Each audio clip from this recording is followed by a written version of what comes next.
মঙ্গল শোভাযাত্রা বাংলা বর্ষবরণ রমনা বটমূলে ছায়ানটের সুরের মূর্ছনা বাঙালি সংস্কৃতি ধারণ ও সম্প্রীতির আহ্বান। $50 লাখ মুক্তিপণে জিম্মি থেকে মুক্ত 23 নাবিক। সোমালিয়ায় 8 জলদস্যু আটক, নাবিকদের পরিবারে খুশির বন্যা। বাংলার মাটি থেকে অপশক্তি দূর হয়নি বললেন কাদের, চুরি করে দেশ ফোকলা করে ফেলেছে সরকার, মন্তব্য ফখরুলের। তীব্র গরমে অসহ্য জনজীবন, বেশি কষ্টে শ্রমজীবী মানুষ, মঙ্গলবার থেকে কমতে পারে পূর্বাভাস আবহাওয়া অফিসের। এবং ইসরায়েলকে দাঁত ভাঙা জবাব দিল ইরান, দামেস্কে হামলার জেরে শত শত ক্ষেপণাস্ত্র নিক্ষেপ, বিশ্ব নেতাদের উদ্বেগ।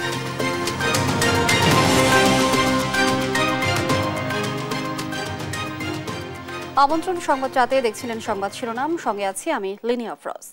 এবারে বিস্তারিত। বর্ষবরণের খবর।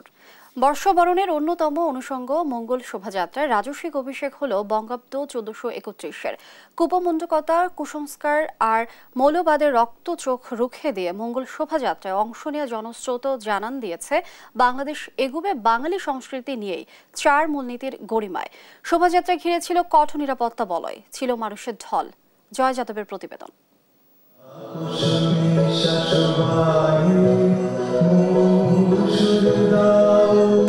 পহেলা বৈশাখ বাংলা বর্ষপুঞ্জিতে যোগ হলো আরও এক নতুন বছর। অমঙ্গল হটিয়ে জরা জীর্ণতা মুছে কেবলই মঙ্গল কামনার দিন। মঙ্গলের প্রত্যাশায় মঙ্গল শোভাযাত্রা, কোলাহল, হর্ষধ্বনি আর ঢাক ঢোলের বাদ্যে ঢাকা বিশ্ববিদ্যালয়ের চারুকলা থেকে সরব হয় শোভাযাত্রা। ঢল নামে মানুষের।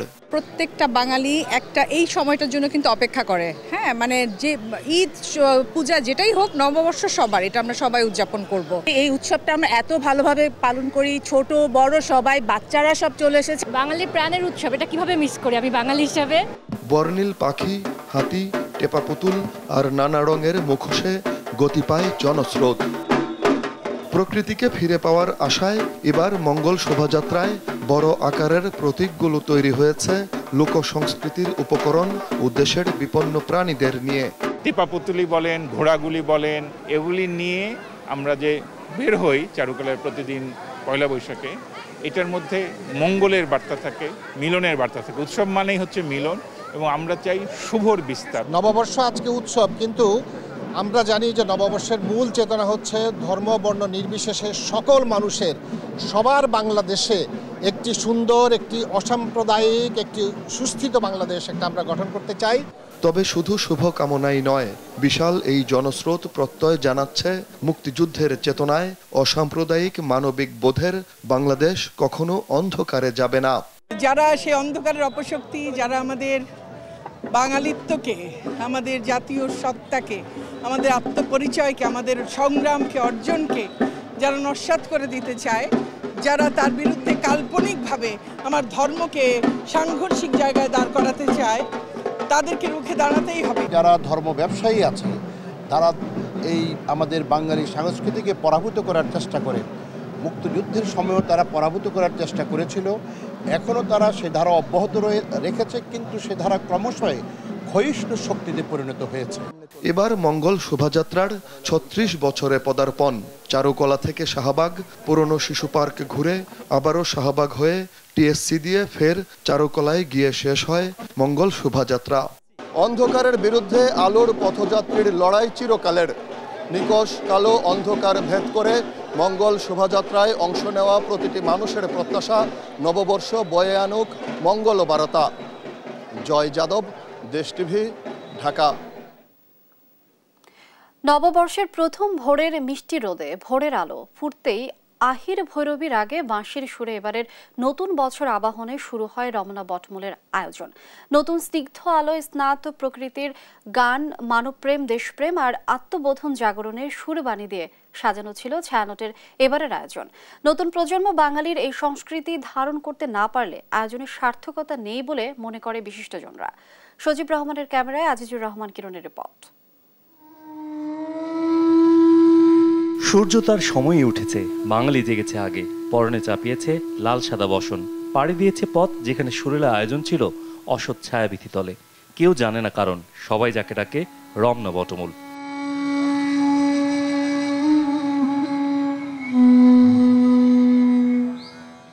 আহির ভৈরব রাগে বাঁশির সুরের উত্থান পতনের মাঝে তন্ময় হয়ে পড়েন শ্রোতারা। কণ্ঠ আর যন্ত্রের সুর শেষে যখন চোখ মেলেন তখন তাদের পাশের ভিড় যেন বেড়েছে আরো কয়েক গুণ।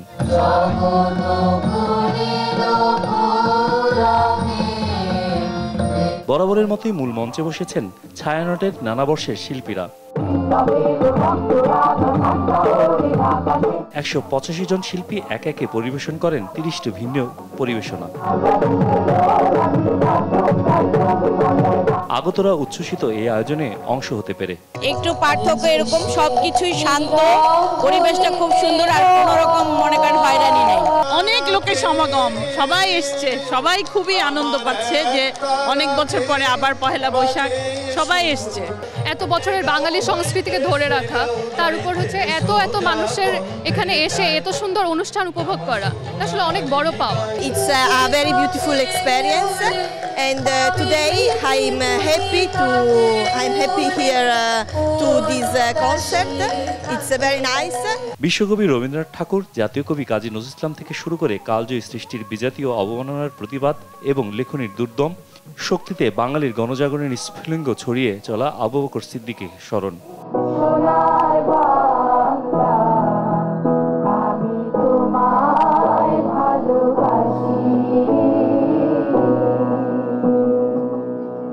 আয়োজনের সার্থকতা তুলে ধরেন ছায়ানটের নির্বাহী সভাপতি সহ বিশিষ্টজনরা, জানান নিজেদের প্রত্যাশার কথাও।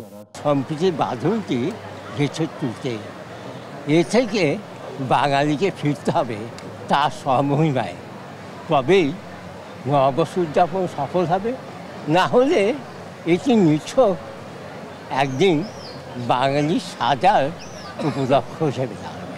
আমরা এগিয়ে যেতে চাই, মানুষের হাতে হাত রেখে এগিয়ে যেতে চাই। এখানে তরুণ প্রজন্মকে যুক্ত করাটা সবচেয়ে বড় চ্যালেঞ্জ। জাতীয় সঙ্গীতের মধ্য দিয়ে 2 ঘন্টা 15 মিনিটের অনুষ্ঠানে ইতি টানা হলেও আসছে বছর পর্যন্ত এই আবহ ধরে রাখবে বাঙালি, এমন প্রত্যাশা সবার। ভোগবাদ বলে মনুষ্যত্বকে রক্ষা করার জন্যই রমনার বটমূল থেকে ছায়ানটের এই আয়োজন থেকে ডাক দেওয়া হলো সবাইকে। নতুন বছরে নতুন সূর্যের আলোয় উদ্ভাসিত হোক সাধারণ মানুষ, এমন প্রত্যাশাই এখানে আগত সকলে। আজিজুর রহমান কিরণ, দেশ টিভি, রমনা বটমূল, ঢাকা। এবার অন্য প্রসঙ্গ। অবশেষে সোমালিয়ান জলদস্যুদের হাত থেকে মুক্ত হলেন বাংলাদেশের পতাকাবাহী জাহাজ এমভি আবদুল্লার 23 নাবিক। বাংলাদেশ সময় শনিবার রাত 3টার দিকে জাহাজ থেকে দস্যুরা নেমে যান। মুক্তিপণে ডলার ভর্তি 3টি ব্যাগ হাতে পেয়ে নাবিকসহ জাহাজটি ছেড়ে দেয় তারা। এরপর জাহাজ সংযুক্ত আরব আমিরাতে আল হারমিয়া বন্দরের উদ্দেশ্যে রওনা হয়। ইশতিয়াক খান ও ফজলে আদিত্যকে সাথে নিয়ে বিস্তারিত জানাচ্ছেন শুভশ্রী রায়। ছোট উড়োজাহাজ থেকে জাহাজের পাশে ফেলা হয় ডলার ভর্তি ব্যাগ। জাহাজের পাশে আগে থেকে স্পিডবোটে অপেক্ষায় ছিলেন জলদস্যুরা। পানি থেকে ব্যাগ তুলে নেন তারা। এরপর প্রায় 8 ঘন্টা পর গভীর রাতে জিম্মি জাহাজ আবদুল্লাহকে ছেড়ে যান তারা। অবশেষে 1 মাসের বেশি সময় পর মুক্তি পেল সোমালিয়ার উপকূলে জিম্মি 23 নাবিক সহ বাংলাদেশি জাহাজ এমভি আবদুল্লাহ। বাংলাদেশ সময় শনিবার দিবাগত রাত 3টা 8 মিনিটে জাহাজ থেকে দস্যুরা নেমে যান। কিভাবে মুক্তিপণের অঙ্ক দস্যুদের হাতে পৌঁছে দেওয়া হয় তা নাবিকেরা জাহাজের ডেকে থেকে প্রত্যক্ষ করেছেন। ডলার ভর্তি ব্যাগ পানিতে ফেলার আগে নাবিকদের জাহাজের ডেকে নিয়ে এসে এক লাইনে দাঁড় করায় দস্যুরা। সব নাবিক জীবিত আছেন এমন নিশ্চয়তা পাওয়ার পরেই উড়োজাহাজ থেকে ডলার ফেলা হয়। মুক্তি পেয়ে ভিডিও বার্তা দেন জাহাজের captain Abdur Rashid. We are fine, okay, and our all machineries and navigation equipments, all 8 operation, no issue with the main engine, generator, machineries and the navigation equipment. রোববার দুপুরে চট্টগ্রামে কেএসআরএম গ্রুপের ডেপুটি ম্যানেজিং ডিরেক্টর শাহরিয়ার জাহান রাহাত জানান, জাহানমনির অভিজ্ঞতা কাজে লাগিয়ে দ্রুত সময়ে 23 নাবিককে মুক্ত করা হয়। আলহামদুলিল্লাহ আমাদের জাহাজ এমভি আবদুল্লাহ গতকাল রাত 3টা নাগাদ সোমালিয়া উপকূল থেকে রওনা দিয়েছেন দস্যুমুক্ত হয়ে। আজ 31 দিন পর আলহামদুলিল্লাহ অনেক রকম নেগোসিয়েশন, অনেক কিছুর পর গতকালকে আমরা ফাইনালি তারা জাহাজটি ছেড়ে চলে যায়। এমভি আবদুল্লাহ নাবিকরা দুবাইয়ে কিছু আনুষ্ঠানিকতা শেষে ফিরবেন স্বজনদের কাছে। 19 তারিখ আশা করছি একটি সংযুক্ত আরব আমিরাতে যাবে পৌঁছানোর পর তাদের ফর্মালিটিসগুলো শেষ করে আইদার জাহাজে ব্যাক করবে অথবা ফ্লাই করে চলে আসবে। এই সিদ্ধান্তে আমরা এখনো যাইনি, এটা ওই অসময়ে অবস্থা পর্যবেক্ষণ করে আমরা সিদ্ধান্তটা নিব। ওরা একটা সেটেল হোক, ওদের মতামত নেবে ভাই তোমরা চলে আসবা কিনা, কারণ এখানে ওদের একটা অপশন আছে। জাহাজ ও নাবিকরা মুক্তি পাওয়ায় সংশ্লিষ্টদের ধন্যবাদ জানান নৌ পরিবহন প্রতিমন্ত্রী। সূর্যোদয়ের সাথে সাথে এই সংবাদটি আমাদের দেশের মধ্যে একটা ভিন্ন মাত্রা দিয়েছে আনন্দের। তাদেরকে আমরা মুক্ত করতে পেরেছি জলদস্যুদের হাত থেকে। মহান রব্বুল আলমিনের কাছে শুকরিয়া আদায় করছি। মাননীয় প্রধানমন্ত্রী দেশরত্ন শেখ হাসিনা এই সংবাদটি পাওয়ার পরেও তিনি শুকরিয়া আদায় করেছেন। গেল মার্চ মাসের 12 তারিখে মোজাম্বিকের মাপুতো বন্দর থেকে সংযুক্ত আরব আমিরাতের আল হারমিরা বন্দরে যাওয়ার পথে ভারত মহাসাগরে বাংলাদেশি জাহাজ এমভি আব্দুল্লাহ জিম্মি করেছিলেন সোমালিয়ার জলদস্যুরা। নিউজ ডেস্ক, দেশ টিভি। সোমালিয়ার জলদস্যুদের কবল থেকে মুক্তি পাওয়া বাংলাদেশি নাবিকদের পরিবারে বইছে ঈদের আনন্দ। দীর্ঘ 1 মাস পর ভারত মহাসাগরে জিম্মি জাহাজ এমভি আব্দুল্লাহ সহ 23 নাবিক মুক্ত হয়েছেন। এতে নাবিক পরিবারের দীর্ঘদিনের উৎকণ্ঠার অবসান হল। সহকর্মীদের সঙ্গে নিয়ে ইশতিয়াক শানের প্রতিবেদন। মুক্তিপণের বিনিময়ে শনিবার দিবাগত রাতে সোমালিয়ার জলদস্যুদের কবল থেকে মুক্তি পান জাহাজ এমভি আব্দুল্লাহর 23 নাবিক।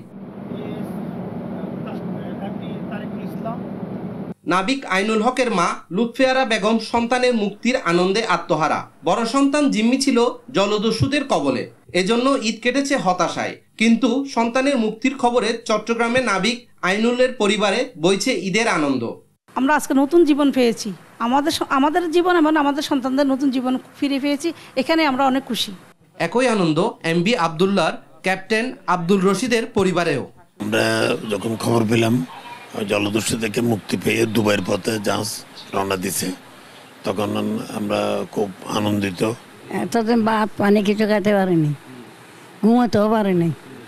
ওদের তো একটু ধন্যবাদ না, ওদের চেষ্টা না করলে এখন আসতে পারতো না।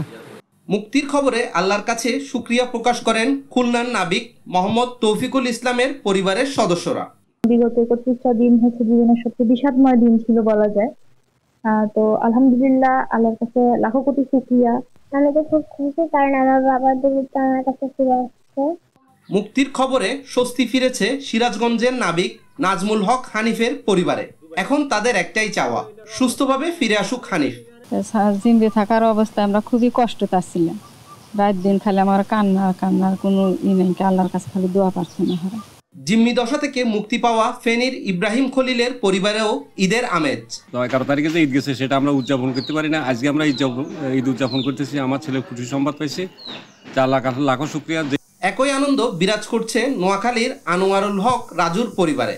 12টার দিকে ফোন আসছে, আম্মু আমাদেরকে মুক্তি পেয়েছি, দোয়া করবেন। তখন আমি লাদেন আমার শরীর খুব শক্তি আসে, বলতেছে যাক আলহামদুলিল্লাহ আমার ছেলে মুক্তি পেয়েছে। আমাদেরকে জানাইছে, এজন্য আমি মহান আল্লাহর কাছে শুকরিয়া আদায় করছি এবং সরকারকে আন্তরিকভাবে ধন্যবাদ জানাচ্ছি। গেল 12 মার্চ 23 নাবিক সহ এমভি আব্দুল্লাহ জাহাজকে জিম্মি করে সোমালিয়ার জলদস্যুরা। এরপর তারা মুক্তিপণ দাবি করে। ইশতিয়াক শান, দেশ টিভি, চট্টগ্রাম। বাংলাদেশি জাহাজ এমভি আব্দুল্লাহ জিম্মির ঘটনায় 8 জলদস্যুকে সোমালিয়া উপকূল থেকে আটক করেছে দেশটির পুলিশ।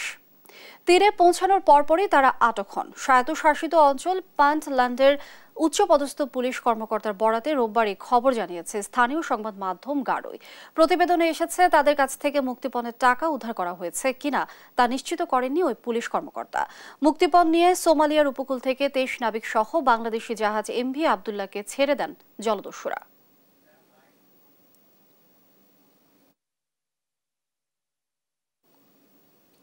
যারা শেখ হাসিনার বর্ষবরণ শোভাযাত্রা পণ্ড করেছিল সে অপশক্তি এখনো আছে বাংলার মাটিতে। নববর্ষে দলের অনুষ্ঠানে একথা বলেন আওয়ামী লীগ সাধারণ সম্পাদক ওবায়দুল কাদের। বিএনপি বাঙালিরও প্রতিপক্ষ বলে মন্তব্য করেন তিনি। বিস্তারিত নিয়াজ মোর্শেদের প্রতিবেদনে। বাংলা নববর্ষ উপলক্ষে বাহাদুর শাহ পার্কে আলোচনা সভা আয়োজন করে ঢাকা মহানগর দক্ষিণ আওয়ামী লীগ। এতে অংশ নিতে ঢাক ডোল নিয়ে মিছিল সহকারে অংশ নেন বিভিন্ন ইউনিটের নেতাকর্মীরা। বক্তারা বলেন বিএনপি জামাত সাম্প্রদায়িকতা লালন করে আসছে। 1400 সালে যেইভাবে করা হয়েছিল এরপর আর এইভাবে করতে দেওয়া হয় নাই। এই দ্বিজাতিক তত্ত্বের ভিত্তিতে পাকিস্তানের সৃষ্টির মধ্যে দিয়ে সাম্প্রদায়িকতার শুরু হয়, এই সাম্প্রদায়িকতার বীজ বপন করা হয়। ইয়াহিয়া মনের শাহিরের সেই রবীন্দ্রসঙ্গীত বন্ধ করার মতোই উদ্যোগ নিয়েছিল পাকিস্তানি প্রেতাত্মা বিএনপি জামাতের সরকার। আজকে সেই কথাটি স্মরণ করিয়ে আমরা বলতে চাই, সেই বিএনপি জামাতিরাই সাম্প্রদায়িক শক্তিকে লালন করছে। আর শেখ হাসিনার শোভাযাত্রা পণ্ড করা অপশক্তি এখনো আছে বলে মন্তব্য করেন আওয়ামী লীগ সাধারণ সম্পাদক ওবায়দুল কাদের। শেখ হাসিনার শোভাযাত্রাকে সেদিন যারা পণ্ড করে দিতে চেয়েছিল, সেই অপশক্তি আজও বাংলার মাটিতে আছে। এরা এই দেশে সাম্প্রদায়িকতার বিশ্বস্ত ঠিকানা। তিনি আরো বলেন, বিএনপি জঙ্গিবাদের পৃষ্ঠপোষক, তাই তারা বাঙালি সংস্কৃতিকে সহ্য করতে পারে না। এই বিএনপি এই দেশে জঙ্গিবাদের পৃষ্ঠপোষক। এরা বাঙালি সংস্কৃতিকে সহ্য করতে পারে না। আলোচনা সভা শেষে র্যালি বের করা হয়। বাহাদুর শাহ পার্ক থেকে শুরু করে বঙ্গবন্ধু এভিনিউয়ে আওয়ামী লীগের কেন্দ্রীয় কার্যালয়ের সামনে গিয়ে শেষ হয়। নিয়াজ মুর্শিদ, দেশ টিভি, ঢাকা। আওয়ামী লীগ চুরি করতে করতে দেশ ফোকলা করে ফেলেছে বলে মন্তব্য করেছেন বিএনপির মহাসচিব মির্জা ফখরুল ইসলাম আলমগীর। আর দলের সিনিয়র যুগ্ম মহাসচিব রুহুল কবির রিজভীর অভিযোগ, সরকার বহুদিন ধরে পরিকল্পিতভাবে দেশের সংস্কৃতি পরিবর্তনের চেষ্টা করছে। মাহমুদ হাসানের রিপোর্ট। রোববার সন্ধ্যায় ঠাকুরগাঁওয়ে জেলা বিএনপির প্রয়াত সভাপতি তৈমুর রহমানের স্মরণ সভায় অংশ নেন দলের মহাসচিব। প্রধান অতিথির বক্তব্যে মির্জা ফখরুল বলেন, আওয়ামী লীগ এখন আর কোনো রাজনৈতিক দল নেই, তারা দেউলিয়া হয়ে গেছে। আওয়ামী লীগ তার রাজনৈতিক দল নাই, সম্পূর্ণ দেউলিয়া হয়ে গেছে।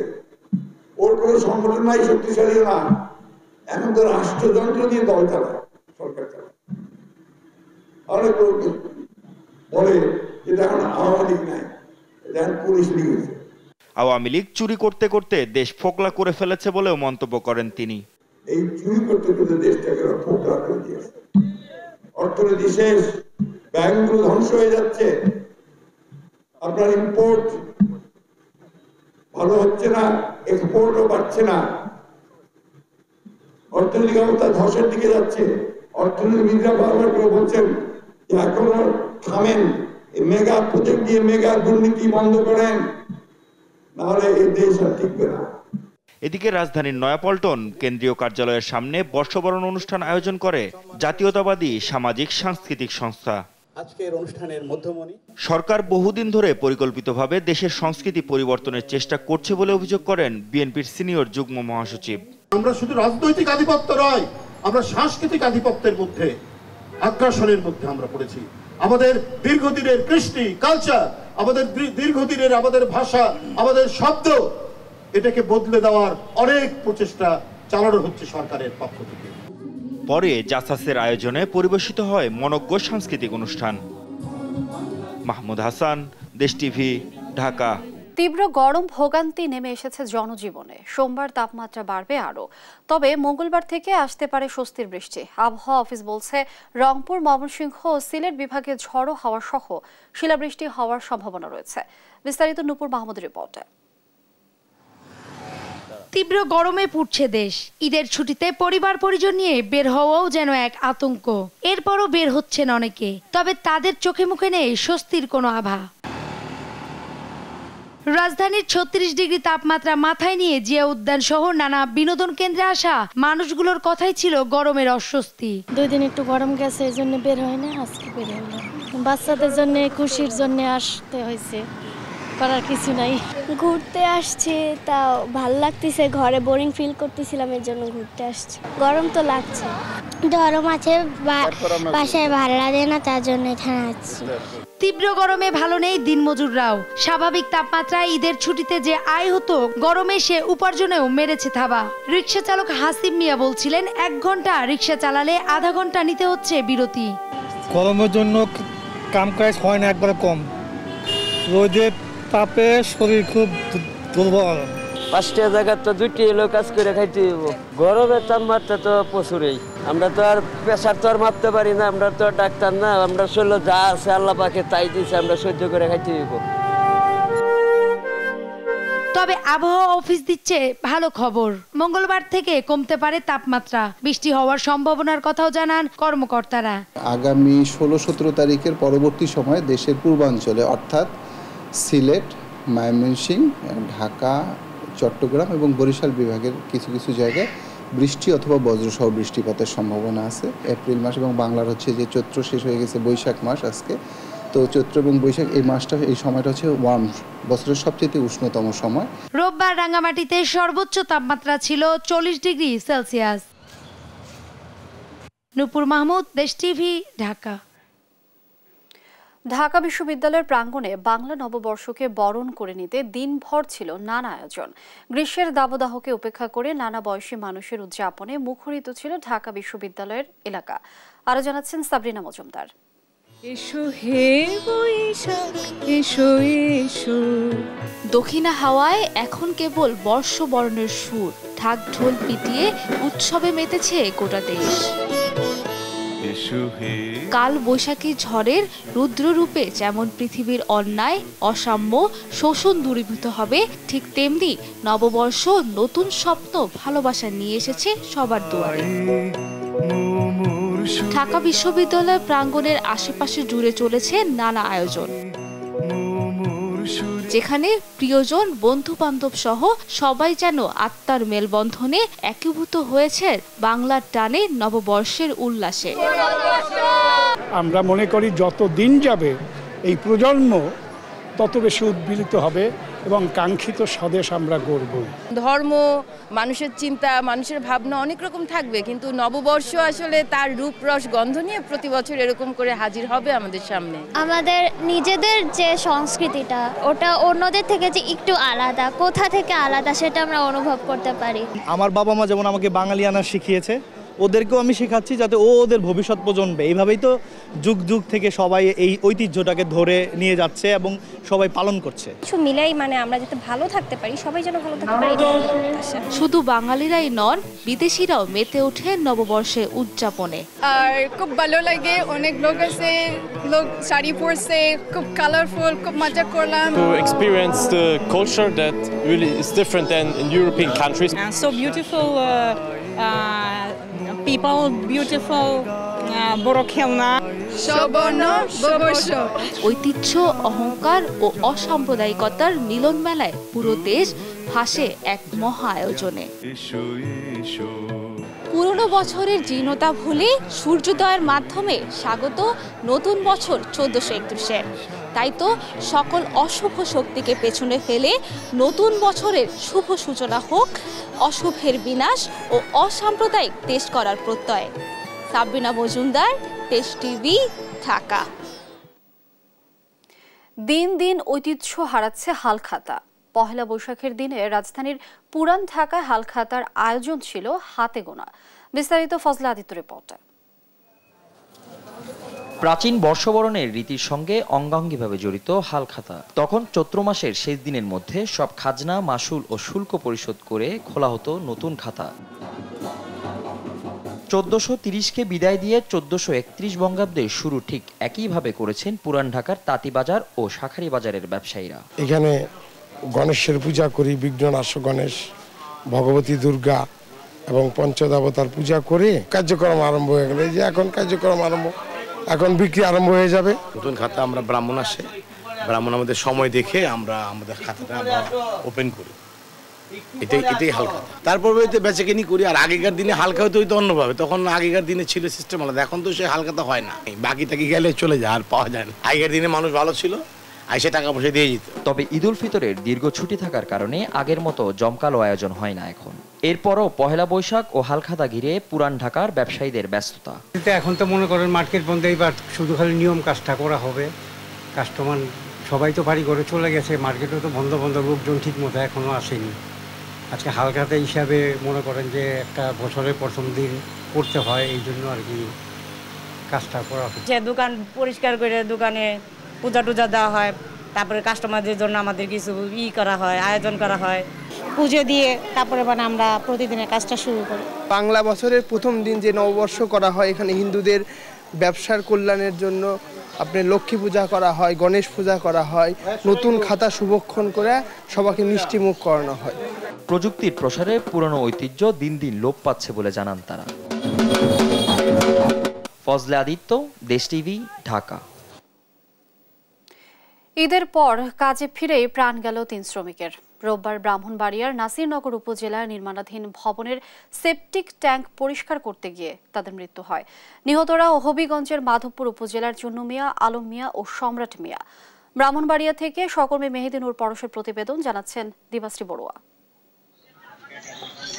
ব্রাহ্মণবাড়িয়ার নাসিরনগর উপজেলার গুটমা গ্রামের আহাদ আলীর বাড়িতে কয়েকজন নির্মাণ শ্রমিক প্রায় 3 মাস ধরে ভবন নির্মাণের কাজ করছিলেন। ঈদের ছুটি শেষে রোববার সকালে এক এক করে 2 জন নির্মাণ শ্রমিক ওই বাড়ির একটি সেপটিক ট্যাঙ্কে প্রবেশ করেন। কিছুক্ষণ পর তাদের সারা শব্দ না পেয়ে আরও একজন প্রবেশ করেন। তারও কোনো সারা শব্দ না পেয়ে খবর দেওয়া হয় বাড়ির মালিককে। আমার বোন আওয়ার পরে আধা ঘন্টা সময় আমার বোনে আইছে। আধা ঘন্টা পরে আমার একটা মহিলা হইতেছে আমরা টাঙ্কির মধ্যে 3টা আবিদ্যা মানুষ মেরে গেছে। উঠলাম, উঠে দেখি যে না, আরেকজন হইতেছে না, আপনার টাঙ্কির মধ্যে 3টা রাজমিস্ত্রি মেরে গেছে। ফায়ার সার্ভিস ও পুলিশ সদস্যরা এসে সেপটিক ট্যাঙ্ক ভেঙে 3 জন শ্রমিকের লাশ বের করেন। ঘটনা জানাজানি হলে বাড়ির আশেপাশে ভিড় জমায় শত শত নারী পুরুষ। ততটুকু এখানে কিছু আসিল না, মই থাকলেও তো উঠতে পারতো, মই আসিল না। এরা কিভাবে নিচে নামছে আমরা বলতে পারবো না। একে একে এরা 3 জন নামছে, নামার পরে শ্বাসকষ্ট হইয়া এরা 3 জন মারা গেছে। আহাদ আলী সাহেবের বিল্ডিং এর মধ্যে আজকে 3-4 মাস যাবত তারা কাজ করতেছে। আজকে সকালবেলা এসে সেফটি ট্যাঙ্কের মধ্যে নামছে, নামার পরে এই সেফটি ট্যাঙ্কের মধ্যে গ্যাস ছিল, এই গ্যাসে তারা মারা গেছে। নাসিরনগর থানাতে ফোন দেওয়া হলো, নাসিরনগর থানা থেকে পুলিশ আসলো, ফায়ার সার্ভিস আসলো, আসার পরে তারা লাশ বাইর করার পরে নাসিরনগর থানায় নিয়ে গেছে। নিহতদের মরদেহ ময়না তদন্তের জন্য সদর হাসপাতাল মর্গে পাঠানো হয়েছে। প্রতিবেদন পেলে ব্যবস্থা নেওয়ার কথা জানিয়েছেন পুলিশ। সংবাদ প্রাপ্তির পরপরই আমাদের নাসিরনগর থানা পুলিশ তাৎক্ষণিক ঘটনাস্থলে আমরা যাই। যাওয়ার পরে ফায়ার সার্ভিস সহযোগিতায় 3টি লাশ আমরা উদ্ধার করে সুরতার প্রস্তুত করতে আমরা পোস্টমর্টমের জন্য মেডিকেলে প্রেরণ করি। আমরা পোস্টমর্টম রিপোর্ট প্রাপ্তির সাপেক্ষে আমরা আইনানুগ ব্যবস্থা গ্রহণ করি। পর্যাপ্ত নিরাপত্তা ব্যবস্থা নিয়ে সেপটিক ট্যাঙ্কে কাজ করলে এড়ানো যেত 3 জনের মৃত্যু, এমনটাই জানিয়েছেন এলাকাবাসী। নিউজ ডেস্ক, দেশ টিভি। ব্রাহ্মণবাড়িয়ার বিজয়নগরে 2 বাসের মুখোমুখি সংঘর্ষে অন্তত 25 জন যাত্রী আহত হয়েছেন। রোববার সন্ধ্যায় উপজেলার রামপুর এলাকায় ঢাকা সিলেট মহাসড়কে এই দুর্ঘটনা ঘটে। আহত যাত্রীরা জানান, সিলেট থেকে ছেড়ে আসা ঢাকাগামী শ্যামলী বাসের সাথে মাধবপুরগামী দিগন্ত বাসের মুখোমুখি সংঘর্ষ হয়। এতে শ্যামলী বাসটি সড়কের পাশে থাকা বিদ্যুতের খুঁটি সহ খাদে পড়ে যায়। আহতদের উদ্ধার করে মাধবপুর ও সরাইল উপজেলা স্বাস্থ্য কমপ্লেক্সে চিকিৎসার জন্য পাঠায় পুলিশ।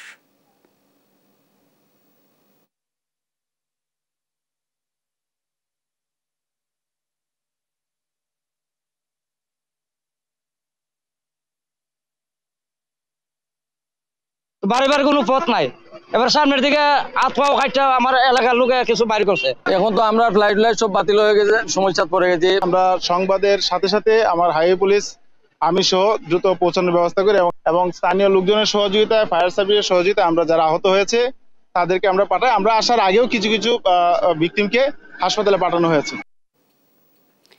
গোপালগঞ্জের কাশিয়ানীতে আধিপত্য বিস্তার নিয়ে মোল্লা ও শেখ বংশের মধ্যে সংঘর্ষে অন্তত 40 জন আহত হয়েছে। পহেলা বৈশাখের সকালে কাশিয়ানী উপজেলার দক্ষিণ ফোকরা গ্রামে এই ঘটনা ঘটে। এ সময় উভয় পক্ষের 15 থেকে 16টি বাড়ি ভাঙচুর ও বেশ কয়েকটি গরু লুটের ঘটনা ঘটে।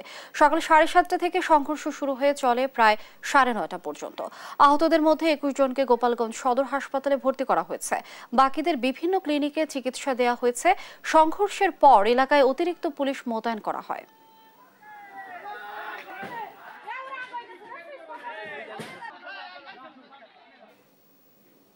কুষ্টিয়ায় কোনোভাবেই নিয়ন্ত্রণ করা যাচ্ছে না নির্বাচন পরবর্তী সহিংসতা। দ্বাদশ জাতীয় সংসদ নির্বাচনের জের ধরে এবার কুষ্টিয়া 2 আসন মিরপুরে স্বতন্ত্র এমপির সমর্থকদের উপর হামলা চালিয়েছে উপজেলা আওয়ামী লীগ নেতা ও তার সমর্থকেরা। এতে গুলিবিদ্ধ হয়েছে স্বতন্ত্র এমপির 2 সমর্থক। ইরফান রানার ক্যামেরায় কুষ্টিয়া থেকে নাহিদ হাসান তিতাসের রিপোর্ট। দ্বাদশ জাতীয় সংসদ নির্বাচনের 3 মাস পেরিয়ে গেলেও কুষ্টিয়ায় কোনোভাবেই নিয়ন্ত্রণ করা যাচ্ছে না নির্বাচন পরবর্তী সহিংসতা। গতকাল শনিবার রাত 8টার দিকে কুষ্টিয়া 2 আসন মিরপুরের শিমুলিয়া গ্রামে স্বতন্ত্র এমপি কামারুল আরিফিনের সমর্থকদের ওপর হামলা চালায় উপজেলা আওয়ামী লীগের যুগ্ম সাধারণ সম্পাদক আতাহার আলী ও তার সমর্থকেরা। এ সময় আতাহার আলীর ছোড়া গুলিতে হাশেম গাজী ও রেজাউল হক নামে স্বতন্ত্র এমপির 2 সমর্থক গুলিবিদ্ধ হয়। উনি নৌকার ভোট করছিল, জাসদ ইনুর ভোট করছিল, আমরা কামারুলের ভোট করছি। তো ওই থেকে তার ক্ষোভ যে আমার কেন ভোট করলো না। ঈদের দিন রাত্রে আমাদের বাসায় 3টা বোম মারে, 5-7 দূরের ভিতরে উনি ধামকার গুলি করে দিল। উনি দেখলো যে আমি আমার মামাতো ভাই, উনি দেখেছে, দেখার পরে ইচ্ছাগতভাবে গুলি করেছে। এর আগেও ধরেন লোক মারেছে, আমার গ্রামে 2টো লোক মারি ফেলাছে। আহতদের পরিবারের দাবি, স্বতন্ত্র এমপি কামারুল আরিফিনের পক্ষে ভোট করার কারণেই এমন নৃশংস হামলার শিকার হতে হয়েছে তাদের। আওয়ামী লীগ নেতা আতাহার আলী সহ এর সাথে জড়িতদের বিচার চাই তারা। এবার বোম মারেছে, এবার হলো বৃহস্পতি মেরি দেবো তোরে, তারপরে বলেছে সকাল আগে হোক তোরে মেরি দেবো। এবার আমারে ডাকি নিজে মনে করেন দোকানের পরে গুলি করে মেলো এরকম গুলি করেছে। আমার ভাইয়েরা টাকের ভোট করেছে, আর আতাহার চেয়ারম্যান হলো লোকার ভোট করেছে, সে কারণেই মারছে এরা। আর এ ঘটনায় সাবেক এমপি ও জাসদ সভাপতি হাসন লক ইনুর দিকে আঙ্গুল তুলে প্রশাসনের ভূমিকা নিয়েও প্রশ্ন তুলছেন স্বতন্ত্র এমপি কামারুল আরিফিন। হাসন লক ইনুর সাহেবের সাথে থেকে প্রশাসনের ছত্র চায়, উনি অস্ত্র উঁচু করে মাস্তানি করে বেরিয়েছে। আমরা অসহায়ের মতো তাকিয়ে দেখেছি। ব্যবস্থা নিলে আজকে নিরীহ 3টা মানুষ আজকে গুলিতে আহত হতো না। এদিকে পুলিশ বলছে এলাকার পরিস্থিতি নিয়ন্ত্রণে অতিরিক্ত পুলিশ মোতায়েন করেছেন তারা। আটকও করা হয়েছে আতাহার আলী ও তার এক সহযোগীকে। বাকিদের ধরতে অভিযান অব্যাহত রেখেছেন তারা। পরিবেশ আপাতত শান্ত আছে, অতিরিক্ত পুলিশ আছে, গ্রেপ্তার আছে চেয়ারম্যান আতাহার এবং তার সহযোগী একজন আইনজীবী। দ্বাদশ জাতীয় সংসদ নির্বাচনে কুষ্টিয়ার 4টি আসনের মধ্যে 3টিতেই নৌকাকে পরাজিত করে জয়লাভ করে স্বতন্ত্র প্রার্থীরা। এরপর থেকে একের পর এক ঘটেই চলেছে নির্বাচন পরবর্তী সহিংসতা। নাহিদ হাসান তিতাস, দেশ টিভি, কুষ্টিয়া।